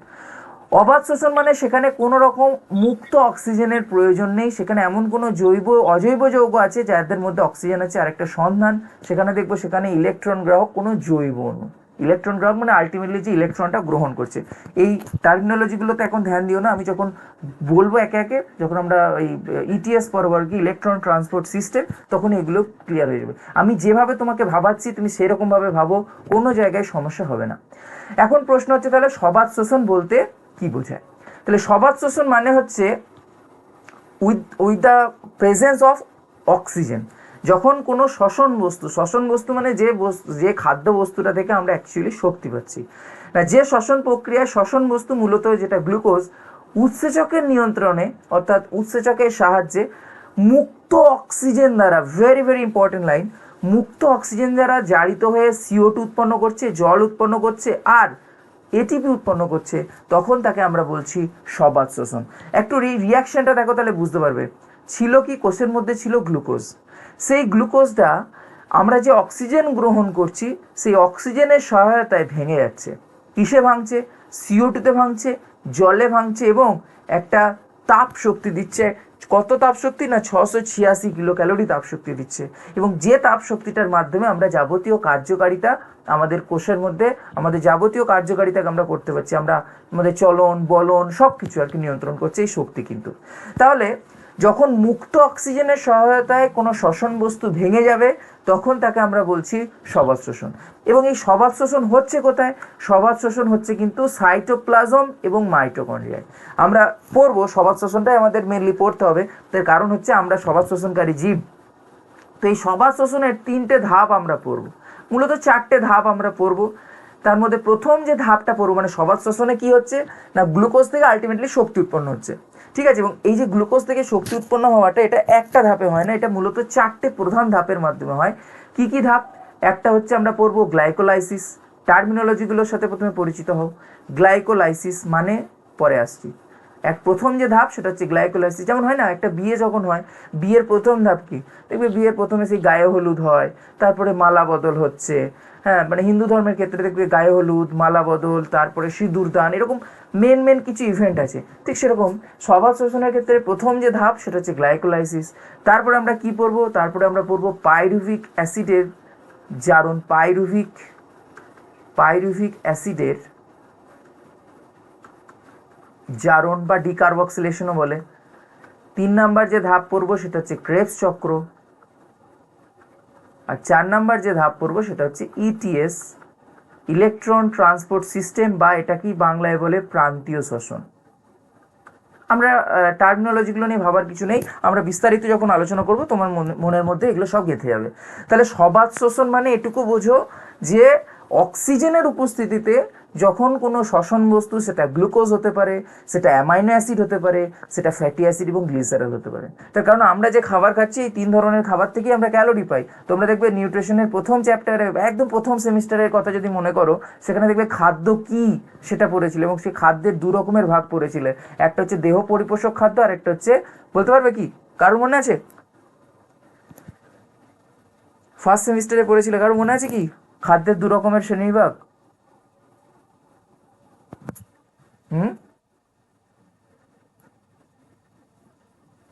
এই তোমরা ডরমেন্ট হয়ে যাচ্ছে কেন? স্যার কি বলছেন আরেকবার বলুন। বলছি তোমরা দেখবে ফার্স্ট সেমিস্টারে পড়েছিলে খাদ্য 2 রকমের হয়, একটা দেহ পরিপোষক খাদ্য আর একটা খাদ্য ছিল কি ধরনের খাদ্য? বেশ, দেহ সংরক্ষক খাদ্য, যার আন্ডারে পড়েছিলে ভিটামিন, জল, খনিজ লবণ। তাহলে দেহ পরিপোষক খাদ্য থেকে আমরা মূলত শক্তি পাই, অর্থাৎ কার্বোহাইড্রেট, প্রোটিন, ফ্যাট, এই 3 ধরনের খাবার থেকে আমরা শক্তি পাই। মনিদীপা তুমি একটু অফ করো, মানে মিউট করো, খুব আওয়াজ আসছে। তো এই যে 3 রকমের খাদ্য পাচ্ছি, এই 3 ধরনের খাদ্য থেকে আমরা শক্তি পাচ্ছি এবং এই শক্তিটা পাচ্ছি এই 4টে ধাপের মাধ্যমে। গ্লাইকোলাইসিস, পাইরুভিক অ্যাসিডের জারণ বা ডিকার্বক্সিলেশন, আর একটা হচ্ছে ক্রেবস চক্র, আর একটা হচ্ছে ইটিএস বা প্রান্তীয় শোষণ। নেক্সট যে টাইপস আমরা পড়লাম সেটা হচ্ছে অবাত শোষণ। অবাত শোষণ বলতে কি বোঝায়? অবাত শোষণ বলতে সেখানে কোনো রকম আমরা দেখতে পাবো যে কোনো রকম মুক্ত অক্সিজেন নেই, কোনো রকম মুক্ত অক্সিজেন ছাড়াই অজৈব যৌগ, যেমন তুমি ভাবো nitrate, NO3-, SO4-, nitrate, sulphate, এই সমস্ত যৌগের মধ্যে যে অক্সিজেন আছে তার দ্বারা অসম্পূর্ণভাবে জারিত হচ্ছে। অর্থাৎ সেখানেও জারিত হয়, শ্বসন বস্তু তো জারিত হতে হবে, আনলে শক্তি পাবে কি করে? জারিত হবে, বাট সেটা যদি মুক্ত অক্সিজেনের পরিবর্তে অন্য কোনো যৌগের মধ্যে থাকা অক্সিজেনের সাহায্যে যদি জারিত হয়, তখন তাকে আমরা বলছি অবাত শোষণ। এবং সেখানে অত্যন্ত কম পরিমাণে এটিপি উৎপন্ন হয় এবং এটা আমরা দেখতে পাই বিভিন্ন অবায়োজীবী যে ব্যাকটেরিয়া, যেমন তুমি ভাবো আমাদের পেটের মধ্যেই যে একটা ব্যাকটেরিয়া আছে যার নাম হচ্ছে ইকোলাই, এসচেরিলিয়া কোলাই। এই ইকোলাই হচ্ছে আমাদের বৃহদন্ত্রে থাকে। তো সেই ইকোলাই কিন্তু এই অবাত শোষণ করে, অর্থাৎ সে কোনো রকম অক্সিজেনের উপস্থিতি ছাড়াই সে কিন্তু দিব্যি বেঁচে আছে আমাদের পেটের মধ্যে এবং তারা আমাদের পরিপাকে, অর্থাৎ এই যে আমাদের যে মল, সেই মলের গন্ধের একটা অন্যতম কারণ হচ্ছে ব্যাকটেরিয়া। কারণ প্রকৃতপক্ষে কিন্তু আমাদের ঘামের, আমাদের মলের কোনো রকম গন্ধ নেই, কিন্তু গন্ধ সৃষ্টি হচ্ছে কেন? Presence of bacteria. তার কারণ সেখানে ব্যাকটেরিয়ার প্রেজেন্স রয়েছে, ব্যাকটেরিয়াদের মধ্যে বিভিন্ন কেমিক্যাল তৈরি করছে ব্যাকটেরিয়াগুলো সেই জৈব বস্তুর, মানে সেই জৈব বস্তুটার ভাঙনের ফলে, যার জন্য একটা গন্ধের সৃষ্টি হচ্ছে। তো অবাত শোষণ মানে সেখানে কোনো রকম অক্সিজেন থাকবে না। সবাত শোষণ মানে সেখানে মুক্ত অক্সিজেনের উপস্থিতিতে কোনো সরল বস্তু জারিত হবে এবং আলটিমেটলি শক্তি উৎপন্ন হবে। এবং আমরা যদি একটা আউটলাইন দেখি, যেটা আমরা একটু পড়লাম আর কি, যে অ্যারোবিক এবং অ্যানারোবিক, অ্যারোবিক মানে হচ্ছে সবাত শোষণ, অ্যানারোবিক মানে হচ্ছে অবাত শোষণ, সেখানে অ্যাকচুয়ালি কি হচ্ছে। তো এই যে গ্লুকোজ, এই গ্লুকোজটা আমরা দেখবো গ্লাইকোলাইসিস, যেটা আমরা পড়লাম, পাইরুভিক অ্যাসিডের যে ডিকার্বক্সিলেশন, দেন ক্রেবস সাইকেল এবং ইলেকট্রন ট্রান্সপোর্ট চেন, যেটা বা ইলেকট্রন ট্রান্সপোর্ট সিস্টেমের মাধ্যমে আমরা দেখবো যে সবাত শোষণকারী জীবেদের ক্ষেত্রে শক্তি উৎপন্ন হচ্ছে এই ধাপগুলোতে। অন্যদিকে অবাত শোষণকারীর ক্ষেত্রে আমরা দেখতে পাবো সেখানে সন্ধান হচ্ছে, এবং সেই অবাত শোষণের ক্ষেত্রে যে ফার্মেন্টেশন মানে অ্যাকচুয়ালি সন্ধান, সেই সন্ধানকে আমি পরেই আসছি, সেই সন্ধানের ফলেও কিন্তু আমরা দেখবো যে সেখানে শক্তি উৎপন্ন হচ্ছে, কিন্তু কোনো রকম সেখানে অক্সিজেনের প্রয়োজন হচ্ছে না। তো সন্ধান কি সেটা বলার আগে আমি একটা জাস্ট তোমাদের কাছে আমি উদাহরণ জানতে চাইছি। আচ্ছা, তোমরা শুনেছো কি যে তালের রস কিছুক্ষণ রেখে দিলে সেখান থেকে তাড়ি উৎপন্ন হয়? তোমরা শুনেছো কি, জানো কি এই ব্যাপারটা? বা তোমরা দেখবে যে কাঁচি মদ, নাম শুনেছো? কাঁচি মদ, যে ভাত পচিয়ে মদ তৈরি হয়, এটা জানো কি, শুনেছো কি এই কথাটা? কে কে শুনেছো? হ্যাঁ, শুনেছি তো। হুম। তাহলে তুমি ভাবো যে ভাতকে কিছুক্ষণ পচিয়ে দিলে সেখান থেকে মদ তৈরি হয়ে যাচ্ছে। প্রশ্ন হচ্ছে কেন হচ্ছে? 2 নাম্বার হচ্ছে যে তালের রস, সেই তালের রসকে যদি কিছুক্ষণ রেখে দেওয়া হয় সেটা গেঁজে যায় এবং সেখান থেকে তৈরি হয় তাড়ি, সেটাও একটা মদ। প্রশ্ন হচ্ছে কেন হচ্ছে? না, এর উত্তর হচ্ছে সেটা হচ্ছে তার কারণ হচ্ছে সন্ধান বা ফার্মেন্টেশন। সন্ধান মানে কি? না, সন্ধান মানে হচ্ছে, দেখো এটাও একটা হচ্ছে বিপাক ক্রিয়া, না যে শ্বসনে অবায়জীবী অণুজীবের কোষে উৎসেচকের প্রভাবে মুক্ত অক্সিজেন বা অক্সিজেনযুক্ত যৌগ ছাড়া, কোনো রকম মুক্ত অক্সিজেন নেই, কোনো রকম অক্সিজেনযুক্ত যৌগও নেই যেটা অবাত শ্বসনে ছিল, প্রধানত গ্লুকোজ যেটা শ্বসন বস্তু সেটা জারিত হয়ে সামান্য পরিমাণ শক্তি উৎপন্ন করে এবং এখানে ইলেকট্রনটা গ্রহণ করে কে, কোন একটা জৈব অণু, তাকে বলে সন্ধান। যেমন তুমি ভাবো, আমি যদি উদাহরণ দিই, যে তালের রস, সেই তালের রসে কি আছে, না সেই তালের রসে আছে মেনলি তোমার ফ্রুক্টোজ, এই জন্য তালের রস মিষ্টি হয়। এবার এই ফ্রুক্টোজ বা যেটা সুক্রোজ যেটা আছে, সেই সুক্রোজ বা ফ্রুক্টোজটা বাতাসের মধ্যে অণুজীব আছে, বাতাসের মধ্যে যে ভাসমান যে ইস্ট একটা কি বলতে পারবে? ইস্ট কি ধরনের অণুজীব, কে বলতে পারবে? ইস্ট কি ধরনের অণুজীব? ইস্ট কি ব্যাকটেরিয়া, প্রোটোজোয়া, কি ধরনের অণুজীব বলো তো? ছত্রাক। ছত্রাক, এক্স্যাক্টলি। ইস্ট হচ্ছে কিন্তু একটা ছত্রাক এবং এককোষী ছত্রাক, এবং এই ইস্টের মধ্যে একটা উৎসেচক আছে যার নাম হচ্ছে জাইমেজ উৎসেচক, এবং সেই জাইমেজ উৎসেচকের সহায়তায় এই যে তালের রসের মধ্যে থাকা যে ফ্রুক্টোজ বা সুক্রোজ, সেটা কিসে পরিণত হচ্ছে? সেটা পরিণত হচ্ছে C2H5OH, যেটা অ্যাকচুয়ালি হচ্ছে ইথাইল অ্যালকোহল, বা যেটাকে আমরা মদ বলি, ইথাইল অ্যালকোহল, এবং এর সাথে তৈরি করছে কি, CO2 তৈরি করে। তাহলে দেখো এখানেও তালের রস সেটা জটিল শর্করা ছিল, জটিল ফর্মে ছিল, সুক্রোজ ফর্মে ছিল ফর এক্সাম্পল, সেটা with the help of enzyme এবং কোনো রকম অক্সিজেনের উপস্থিতি ছাড়া সেখানে আমরা দেখতে পাচ্ছি অ্যালকোহল তৈরি হয়ে যাচ্ছে, CO2 তৈরি হচ্ছে, তখন তাকে আমরা বলছি সন্ধান। এবং এটা কিন্তু সমস্ত অবায়োজীবী জীবকোষেই ঘটে, কোনো রকম বায়োজীবী জীবকোষে কিন্তু ঘটে না। তাহলে 3টে জিনিস কি বুঝতে পারলে? সবাত শোষণ, অবাত শোষণ, সন্ধান সম্পর্কে কারো কোনো প্রশ্ন আছে? সবাত শোষণ, অবাত শোষণ এবং সন্ধান সম্পর্কে কারো কোনো প্রশ্ন, কোনো ডাউট? না স্যার। আচ্ছা, নেই তো? আমি বারবার বলছি, মানে ক্লাসগুলোতে প্রশ্ন থাকলে কিন্তু লজ্জা পাওয়ার কিছু নেই, তার কারণ আমি জানি না যে তুমি কতটা বুঝতে পারছো বা তুমি কতটা অ্যাটেন্টিভলি ক্লাসটি করছো, ঠিক আছে? আমি তো চেষ্টা করছি যাতে তুমি ম্যাক্সিমাম বুঝতে পারো, তো কিন্তু বুঝতে না পারলে আমাকে সরাসরি বলবে, আর নাহলে কিন্তু মানে আমাদের যে কমিউনিকেশন, সেই কমিউনিকেশনটা বৃথা হয়ে যাবে, আমার এফোর্ট তোমার এফোর্ট সব জলাঞ্জলি চলে যাবে। সেই জন্য প্লিজ কোনো রকম মান লজ্জা সংকোচের কিচ্ছু নেই, তোমার যেটা মানে একদম কিছু যেখানে বুঝতে অসুবিধা হবে তুমি আমাকে বলবে, স্যার আমি এই জায়গাটা বুঝতে পারলাম না, আমাকে আরেকবার বুঝিয়ে দিই, আমি আমার তরফ থেকে 100% চেষ্টা করব। এবার এই যে সন্ধান, সেই সন্ধানের ফলে দুটো জিনিস তৈরি হতে পারে, প্রচুর জিনিস তৈরি হতে পারে, মানে মূলত দুটো জিনিস তৈরি হতে পারে, সেটা অ্যালকোহল তৈরি হতে পারে। যদি অ্যালকোহল তৈরি হয় সেই ঘটনাটাকে আমরা বলবো কোহল সন্ধান বা ইথাইল অ্যালকোহল সন্ধান, যেটা আমরা একটু আগেই দেখলাম। আর যদি ল্যাকটিক অ্যাসিড উৎপন্ন হয় তখন তাকে আমরা বলবো ল্যাকটিক অ্যাসিড সন্ধান। তাহলে কোহল সন্ধান মানে কি, সেখানে আমরা দেখলাম, দেখো যে মূলত শর্করা, অর্থাৎ যে সন্ধান প্রক্রিয়ায় শর্করা মূলত গ্লুকোজ অক্সিজেন ছাড়া উৎসেচকের সাহায্যে ইথাইল অ্যালকোহল অর্থাৎ ইথানল বা অ্যালকোহল তৈরি করছে এবং CO2 তৈরি করছে, যেমন ছিল গ্লুকোজ, সেটা দেখো উৎসেচকের সহায়তা দেয়, ইথানল তৈরি করছে। দেখো গ্লুকোজ ফ্রুক্টোজ এরা প্রত্যেকেই কিন্তু আইসোমার, সেই জন্য তাদের প্রত্যেকের সংকেত কিন্তু C6H12O6, ভুলে যেও না। তোমার হয়তো মনে প্রশ্ন রাখতে পারে, স্যার আপনি তো ফ্রুক্টোজ বললেন, আপনি তো সুক্রোজ বললেন, এখানে তো গ্লুকোজ রয়েছে। গ্লুকোজ ফ্রুক্টোজ এগুলো প্রত্যেকে আইসোমার, প্রত্যেকে C6H12O6 তাদের সংকেত, প্রত্যেকের নেচার একই রকম, ঠিক আছে।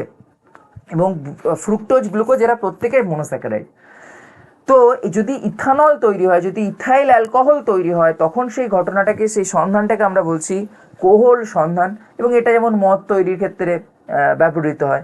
যেমন এই যে দেখো, আনারসের রস, খেজুর রসে যদি ইস্ট দেয়, তাহলে গ্লুকোজ নিজের কোষে শোষণ করে এবং তারপরে সেটাকে গেঁজিয়ে দেয়, এবং গেঁজিয়ে তৈরি করে কি ইথানল, মানে মদ এবং CO2, ঠিক আছে। অন্যদিকে তুমি দেখবে অনেকক্ষণ ধরে তুমি কাজ করছো, অনেকক্ষণ ধরে কাজ করলে তোমার কি হয়? তুমি ধরো অনেকক্ষণ ধরে খাটছো, তোমার কি হবে? কি হয় তোমার অনেকক্ষণ ধরে কাজ করলে? বলো। ক্লান্তি আসবে। ক্লান্তি আসবে। ক্লান্তি কেন আসে? কি হয় বলে ক্লান্তি আসে বলতে পারবে? শক্তির ঘাটতি। শক্তির ঘাটতি ঠিক নয়। শক্তির ঘাটতি তো একটা ফ্যাক্টর, কিন্তু এমন কি উৎপন্ন হয় যার জন্য আমাদের ক্লান্তি আসে? অ্যাকচুয়ালি আমাদের প্রতিটা পেশির মধ্যে ল্যাকটিক অ্যাসিড উৎপন্ন হয়। সেই হুম। ল্যাকটিক অ্যাসিড উৎপন্ন হয় বলে আমাদের পেশির ক্লান্তি আসে। এবং তারপরে দেখবে তুমি কিছুক্ষণ রেস্ট নেবে, দেখবে সেই ল্যাকটিক অ্যাসিডটা যখন পুনরায় গ্লাইকোজেনে পরিণত হবে, সেটা তুমি দেখবে আবার ফ্রেশনেস ভাব লাগছে, ঠিক আছে। তো আমাদের পেশি কোষে আরেকটা জিনিস ঘটে, সেটা হচ্ছে ল্যাকটিক অ্যাসিড সন্ধান। ল্যাকটিক অ্যাসিড সন্ধান মানে কি না, যখন ওই বললাম যে সন্ধান প্রক্রিয়া, গ্লুকোজ থেকে আমরা ল্যাকটিক অ্যাসিড পাবো।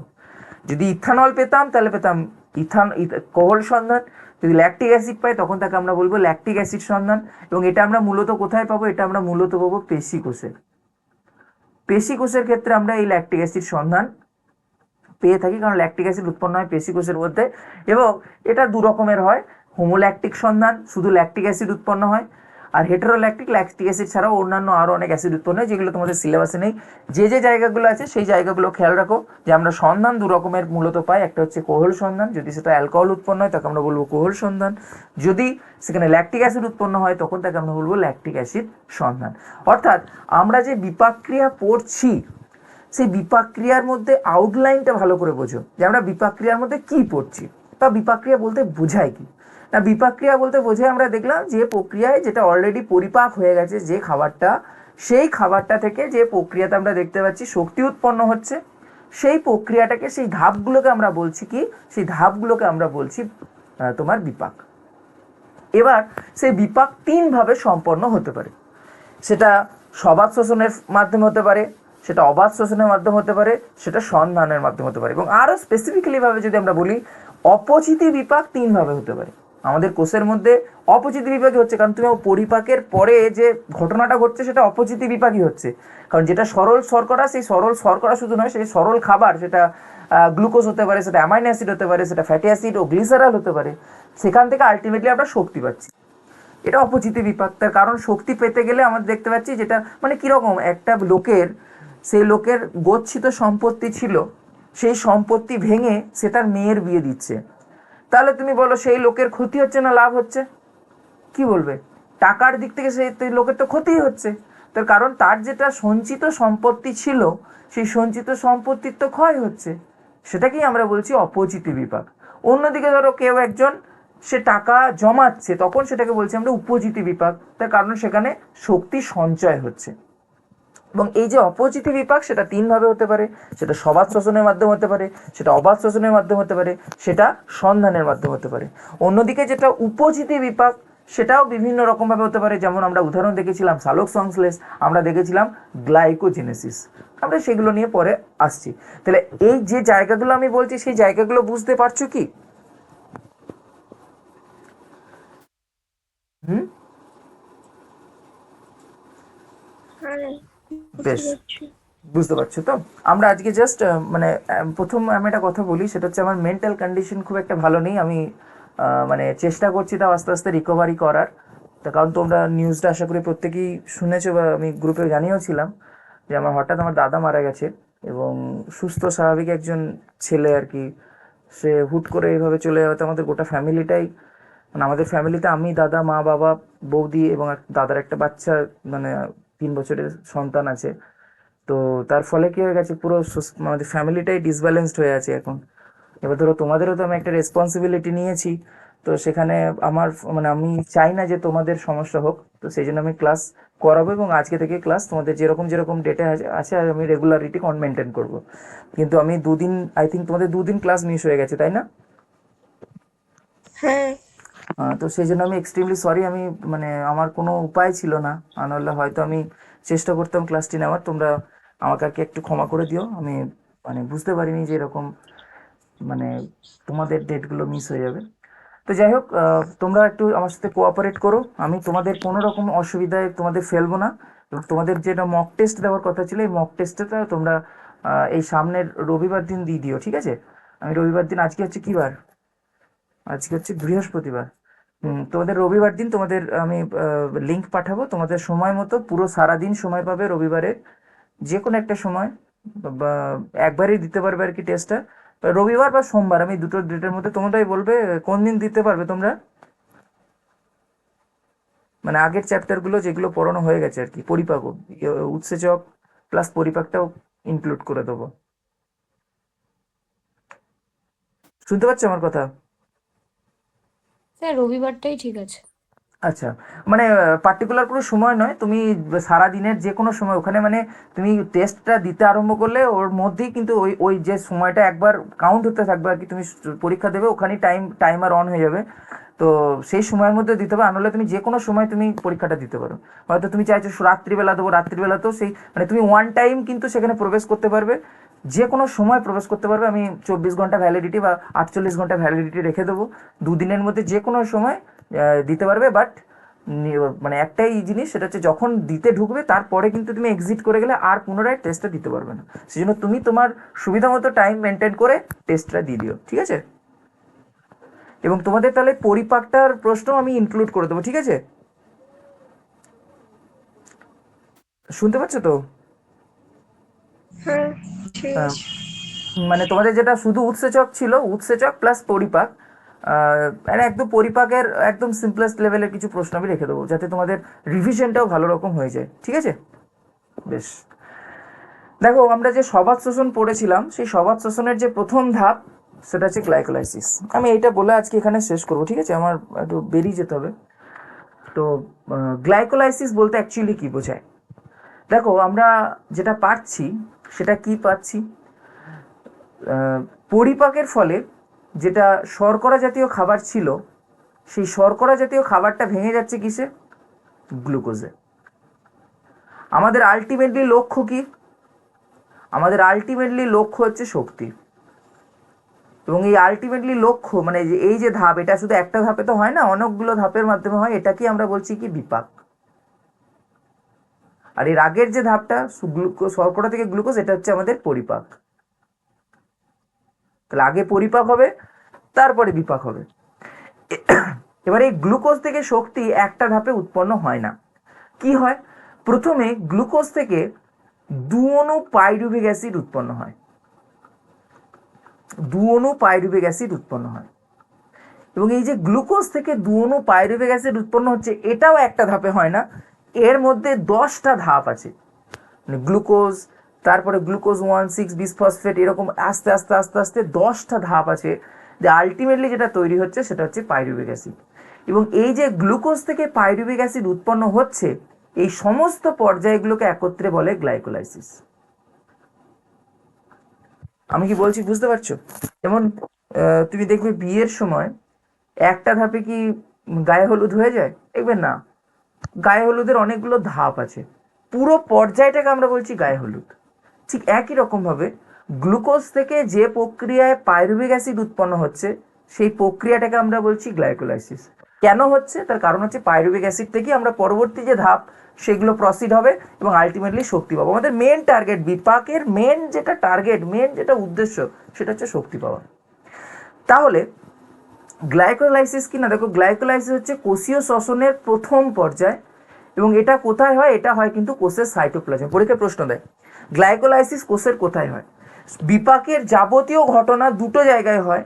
কিছু ঘটনা দেখবো কোষের সাইটোপ্লাজমে হচ্ছে, কিছু ঘটনা দেখবো কোষের মাইটোকন্ড্রিয়ায় হচ্ছে, এছাড়া আর অন্য কোথাও হয় না।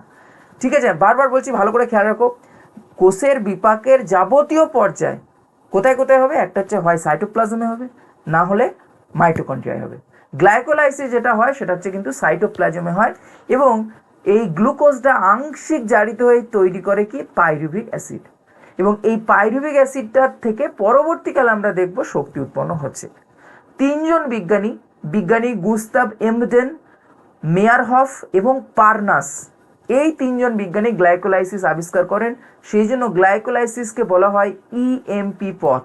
পরীক্ষায় প্রশ্ন এটাও দেয় যে ইএমপি পথ নিচের কোন প্রক্রিয়াটিকে বলে? অপশন এ দিল গ্লাইকোলাইসিস, অপশন বি দিল ক্রেবস চক্র, অপশন সি দিল প্রান্তীয় শ্বসন, অপশন ডি দিল হয়তো ক্রেবস হ্যান্সলেট চক্র। তো সেই জন্য সঠিক উত্তর হবে কিন্তু গ্লাইকোলাইসিস। কেন বলে না, তিনজন বিজ্ঞানী, একজন হচ্ছে এমবেডেন, মেয়ারহফ এবং পার্নাস, এই তিনজন বিজ্ঞানী এই গ্লাইকোলাইসিসের যাবতীয় প্রক্রিয়া আবিষ্কার করেন, সেই জন্য একে বলা হয় ইএমপি পথ। এবং এই গ্লাইকোলাইসিস বলতে কি বোঝায় না, দেখো, যে জৈব রাসায়নিক প্রক্রিয়ায় কোষের সাইটোপ্লাজমে কোষের মধ্যে যে গ্লুকোজ সেটা উৎসেচকের সাহায্যে অক্সিজেন ছাড়াই ধীরে ধীরে, দেখো এখানে গ্লাইকোলাইসিসে কিন্তু অক্সিজেন লাগে না, সবাত শোষণে 3টে ধাপ। তাহলে আমরা একটু আগেই পড়লাম সবাত শোষণে অক্সিজেন লাগে না? লাগে তো।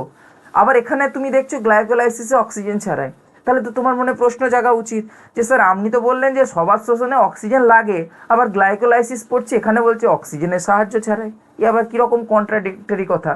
দেখো, সবাত শোষণের আমরা কিন্তু 4টে ধাপ পড়েছিলাম, একটা হচ্ছে গ্লাইকোলাইসিস, একটা হচ্ছে পাইরুভিক অ্যাসিডের ডিকার্বক্সিলেশন, একটা হচ্ছে ক্রেবস চক্র, আর একটা হচ্ছে ইটিএস। আমাদের কিন্তু ইটিএস বা ইলেকট্রন ট্রান্সপোর্ট সিস্টেমে দেখবো অক্সিজেন লাগছে, তার মানে পুরো সবাত শোষণের কোনো না কোনো ধাপে তো অক্সিজেন লাগছে, সেই জন্য আমরা তাকে বলছি সবাত শোষণ। এমনটা নয় যে প্রতিটা ধাপে অক্সিজেন লাগে, আবার এমনটাও নয় যে অক্সিজেন লাগেই না, অক্সিজেন লাগে, প্রান্তীয় শোষণের ধাপে ওখানে লাগে, সেই জন্য আমরা একে বলছি সবাত শোষণ। কিন্তু গ্লাইকোলাইসিসে কোনো রকম অক্সিজেন লাগে না। আমি যে জায়গাটা বলছি বুঝতে পারছো? Got it? কে বুঝতে পারোনি আমাকে বলো, আমার কথাটা বুঝতে পারছো তো কি বলছি? হ্যাঁ স্যার। হ্যাঁ স্যার। হ্যাঁ, মানে গ্লাইকোলাইসিসে কিন্তু অক্সিজেন লাগছে না, কিন্তু সবাত শোষণের যে ধাপ প্রান্তীয় শোষণ, যে 4 নম্বর যে ধাপ আমরা পড়লাম, সেই প্রান্তীয় শোষণে অক্সিজেন লাগছে, সেই জন্য তাকে আমরা বলছি সবাত শোষণ।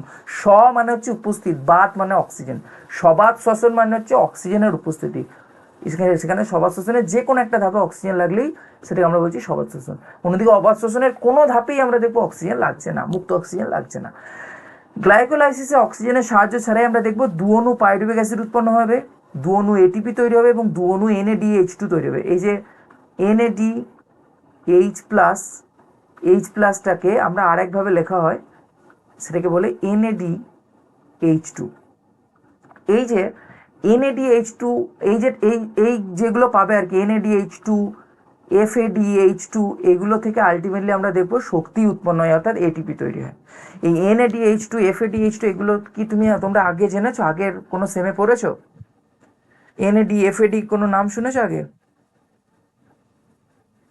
হ্যাঁ স্যার, শুনেছি। কোথায় পড়েছো বলতে পারবে? FADটা কোথায় পড়েছো? এই সেমিস্টারেই পড়েছো, পুষ্টিতেই পড়েছো। FAD এক ধরনের কি, কেউ বলতে পারবে? উৎসেচকের চ্যাপ্টারে পড়েছো, তাও বলে দিল। FAD এক ধরনের কি? FAD পুরো কথা কেউ বলতে পারবে? FADর ভুলে গেলে চলবে না, 3rd সেমিস্টারই আছে কিন্তু। FAD পড়েছো তোমরা কোফ্যাক্টরে, প্রস্থেটিক গ্রুপ হিসেবে, এবং সেই প্রস্থেটিক গ্রুপে পড়েছিলে, দেখবে FAD হচ্ছে টাইটলি বাইন্ড করে থাকে। এবং FADর পুরো কথা হচ্ছে, হ্যাঁ স্যার। হ্যাঁ, FADর পুরো কথা হচ্ছে, হ্যাঁ বলো। হ্যাঁ, ফ্লেভিন অ্যাডেনিন ডাইনিউক্লিওটাইড। এক্স্যাক্টলি, FADর পুরো কথা হচ্ছে ফ্ল্যাভিন অ্যাডেনিন ডাইনিউক্লিওটাইড। অন্যদিকে NADর পুরো কথা হচ্ছে নিউক্লিওটাইড, নিকোটিনামাইড অ্যাডেনিন ডাইনিউক্লিওটাইড। ঠিক আছে, নিকোটিনামাইড অ্যাডেনিন ডাইনিউক্লিওটাইড, এগুলো দেখবে পড়েছিলে কিন্তু। এই NAD কিন্তু হচ্ছে একটা কোএনজাইম, অন্যদিকে FAD হচ্ছে কিন্তু একটা প্রস্থেটিক গ্রুপ, দুটোই কোফ্যাক্টর, বাট FAD হচ্ছে, হ্যাঁ, FAD হচ্ছে কিন্তু একটা প্রস্থেটিক গ্রুপ, অন্যদিকে NAD হচ্ছে কিন্তু একটা কোএনজাইম। খুব ভালো প্রশ্ন কিন্তু, যে বলে দিল যে FAD প্লাস, এটি এক ধরনের, অপশন এ দিল ধরো কোএনজাইম, কোফ্যাক্টর, প্রস্থেটিক গ্রুপ। যদি সঠিক না জানো কিন্তু তুক্কা লাগিয়ে ভুল হয়ে যাবে। ঠিক আছে, তাহলে গ্লাইকোলাইসিসে আমরা যেটা দেখতে পাবো, গ্লাইকোলাইসিসে আমরা মেনলি পাবো যে সেখানে শর্করা যে গ্লুকোজ যেটা অলরেডি পরিপাক হয়েছে সেই গ্লুকোজ থেকে পাইরুভিক অ্যাসিড উৎপন্ন হচ্ছে, এবং আমরা পরের দিনগুলোতে আমরা দেখতে পাবো যে গ্লাইকোলাইসিস কীভাবে হচ্ছে, অনেকগুলো পর্যায়ে রয়েছে, সেগুলো আমরা আজকে আর শুরু করছি না। তাহলে আমরা যদি একটু ওভারঅল আজকের যে ক্লাসটার অ্যানালিসিস দেখি যে আজকে আমরা কি পড়লাম, না আজকে আমরা পড়লাম যে বিপাক বলতে কি বোঝায়। আমরা দেখলাম যে কোনো একটা খাদ্য যখন পরিপাক হয়ে যায়, সেই খাবারটা পরিপাকের পর তার যে অন্তিম ধাপ সেটা হচ্ছে বিপাক, এবং সেই বিপাক ক্রিয়ার ফলে আমরা দেখব শক্তি উৎপন্ন হচ্ছে। আর যদি শক্তি উৎপন্ন না হয়, যেমন প্রোটিন জাতীয় খাদ্যের বিপাকের ফলে আমরা দেখব সেখানে শক্তি উৎপন্ন হওয়ার থেকেও আরও অনেক উপাদান তৈরি হচ্ছে যারা কোনো একটা বিক্রিয়ায় সাহায্য করছে। যেমন আমরা দেখব যে ধরো কোনো একটা প্রোটিন ছিল, সেই প্রোটিন থেকে কোনো উৎসেচক তৈরি হচ্ছে, তাহলেও কিন্তু বলবো প্রোটিনের বিপাক হয়েছে। তার কারণ ছিল প্রোটিন, সেখান থেকে যখন উৎসেচক তৈরি হবে, সেখান থেকে যখন কোনো হরমোন তৈরি হবে, সেখানে শক্তি উৎপন্ন হচ্ছে না, কিন্তু পরিবর্তে কোনো উৎসেচক তৈরি হচ্ছে, পরিবর্তে কোনো হরমোন তৈরি হচ্ছে, সেটাও কিন্তু বিপাকের আওতায় আসছে। তার কারণ আমরা জানি যে বিপাক বলতে আমরা সেটা শুধু গঠনমূলক হবে এমনটা নয়, সেটা ভাঙনমূলক হতে পারে, সেটা গঠনমূলক হতে পারে। তাহলে ছিল অ্যামাইনো অ্যাসিড, সেই অ্যামাইনো অ্যাসিড থেকে যখন কোনো উৎসেচক তৈরি হচ্ছে, যখন কোনো হরমোন তৈরি হচ্ছে, সেটাও কিন্তু প্রোটিনের বিপাক।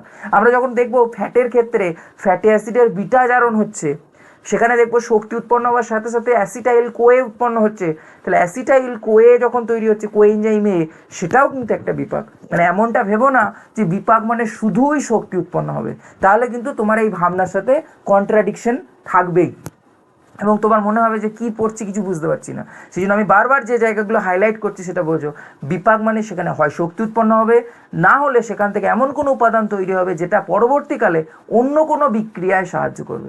যেমন ধরো প্রোটিন থেকে উৎসেচক তৈরি হচ্ছে, সেই উৎসেচকটা আবার অন্য কোনো বিক্রিয়ায় গিয়ে সাহায্য করছে। দেন আমরা পড়লাম যে বিপাকের যে দুটো ভাগ, একটা হচ্ছে উপচিতি বিপাক, একটা হচ্ছে অপচিতি বিপাক। উপচিতি বিপাক মানে যেখানে সরল যৌগ থেকে জটিল যৌগ তৈরি হবে, অপচিতি বিপাক মানে যেখানে জটিল যৌগ থেকে সরল যৌগ তৈরি হবে। এবং জীবের শুষ্ক ওজন বৃদ্ধি পাবে কোন ধরনের বিপাকে? জীবের শুষ্ক ওজন বৃদ্ধি পাবে কিন্তু অলওয়েজ উপচিতি বিপাকে। উপচিতি বিপাক।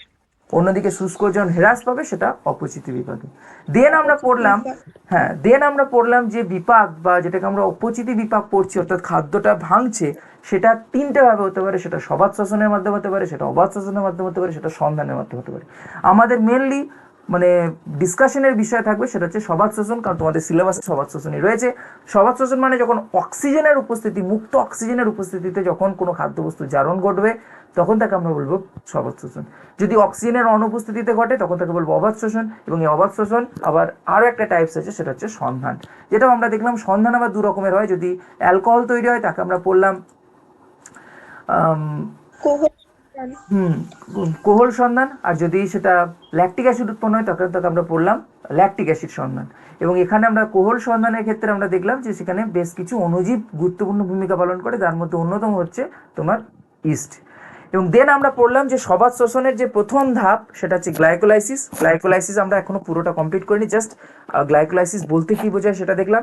গ্লাইকোলাইসিস হচ্ছে সবাত শ্বসনের প্রথম ধাপ, যেখানে কোনো রকম অক্সিজেনের উপস্থিতি লাগে না, এবং অক্সিজেনের উপস্থিতি ছাড়াই কোষের মধ্যে যেটা পাচিত খাদ্য গ্লুকোজ, কার্বোহাইড্রেটের ক্ষেত্রে সেই গ্লুকোজটার মানে ভেঙে তৈরি করছে দুঅণু পাইরুভিক অ্যাসিড। গ্লাইকোলাইসিস কিন্তু প্রোটিন জাতীয় বা ফ্যাট জাতীয় খাদ্যের ক্ষেত্রে কিন্তু ঘটে না, শুধুমাত্র কার্বোহাইড্রেট জাতীয় খাদ্যের ক্ষেত্রেই ঘটে। আর আমরা এটাও জানি যে কোষের প্রধান শ্বসন বস্তু কি, কে বলবে? কোষের যেটা প্রধান শ্বসন বস্তু, অর্থাৎ কোষের প্রধান শক্তি পাওয়া যায় কোন খাদ্য থেকে?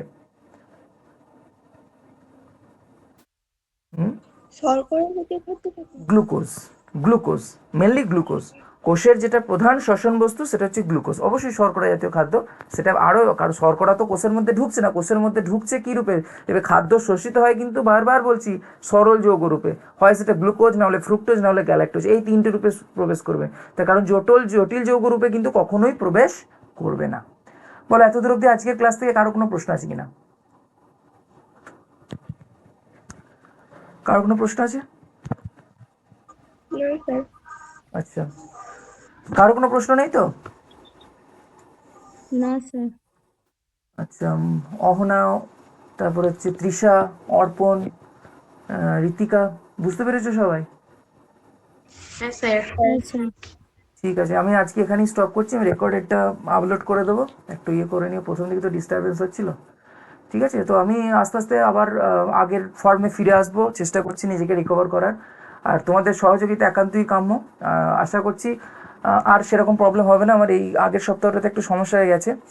ঠিক আছে, ব্যাস আজকে রাখছি এখানে, হ্যাঁ? হ্যাঁ স্যার। ঠিক আছে, চলো, বাই।